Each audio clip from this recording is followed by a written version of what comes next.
Hey, look at here. I'm not one of these highly educated, easily speaking, kind of intellectual guys. I'm a U.S. Army combat paratrooper. And this is what I want to say. This is the simple message that we should be sending to Iran. When Iran stands up and they chant death to America, all we need to say is, you first.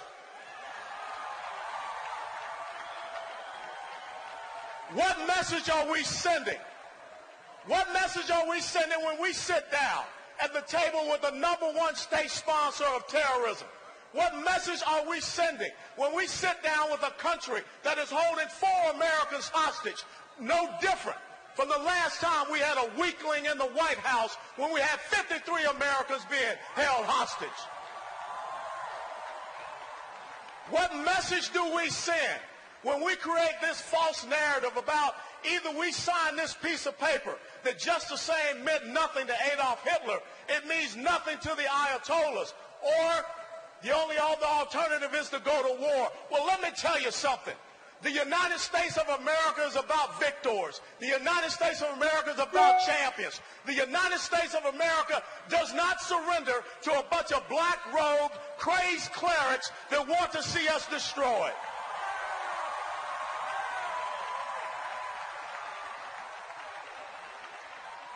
What does it say about us when we sit down and we sign an agreement with a country like Iran so that they can become an economic power, so that in 5 to 8 years, when the UN arms embargo is taken away, they can become a military power, and then in 10 to 15 years, they will become a nuclear power?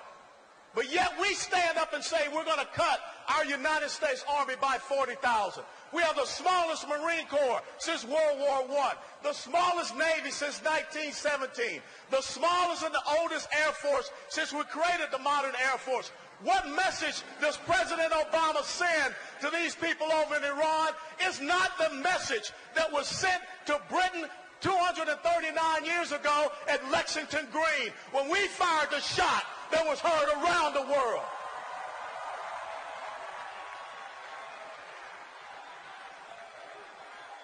What message does it say to radical Islamic terrorists when we have people that go and kill our unarmed men and women at recruiting stations, at reserve component stations here in the United States of America, and we can't figure out if the kid was depressed, if the kid was on drugs? Well, hell no, he was a dadgum terrorist. That's what he was.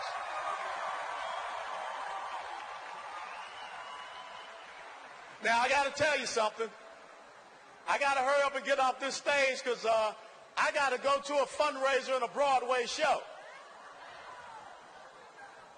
What type of commander-in-chief do you have when Americans have lost their lives on our soil, and it's more important to come up here and take in a play than go to Chattanooga, Tennessee, and lower the flag half-mast over the White House?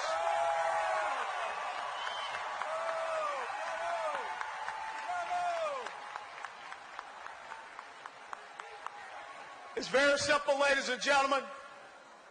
Alexander the Great had a fantastic quote, and he said, "I would not fear an army of lions if they were led by sheep, but I would fear an army of sheep if they were to be led by a lion." This great nation is a nation of lions that is currently being led by the greatest of sheep that we have ever seen in our 239 years of existence. How dare Barack Obama, how dare John Kerry, how dare Valerie Jarrett, or any of these other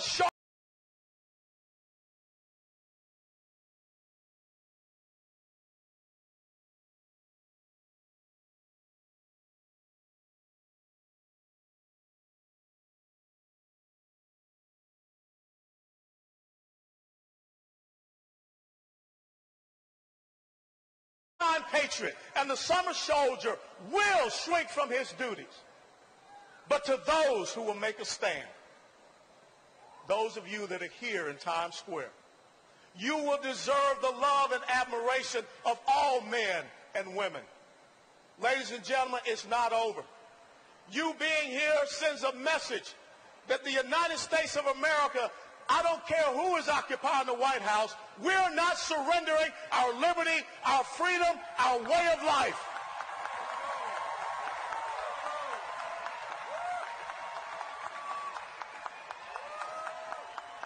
I want President Barack Obama to know one thing.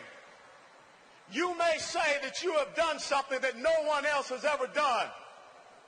You know why no one else has ever done it? Because it's a damn stupid thing that you just did.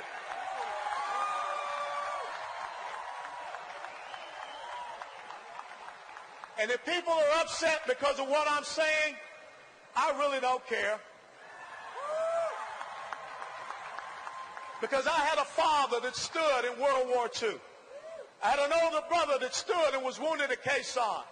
I gave 22 years of my life to make sure that that great beacon of liberty, freedom, and democracy continues to stand. And I have a nephew, I have friends that are still serving on the front lines. And my commitment is to the oath that I took on 31 July 1982 to support and defend the Constitution of the United States of America against all enemies, foreign and domestic, and to bear true faith and allegiance to the same. It's not to anybody's historic event. It's not for anyone to have some special exhibit in their presidential library. It's to make sure that the enemies of America and the enemies of Israel are crushed and brought to their knees. God bless you all. God bless America. God bless Israel. Thank you.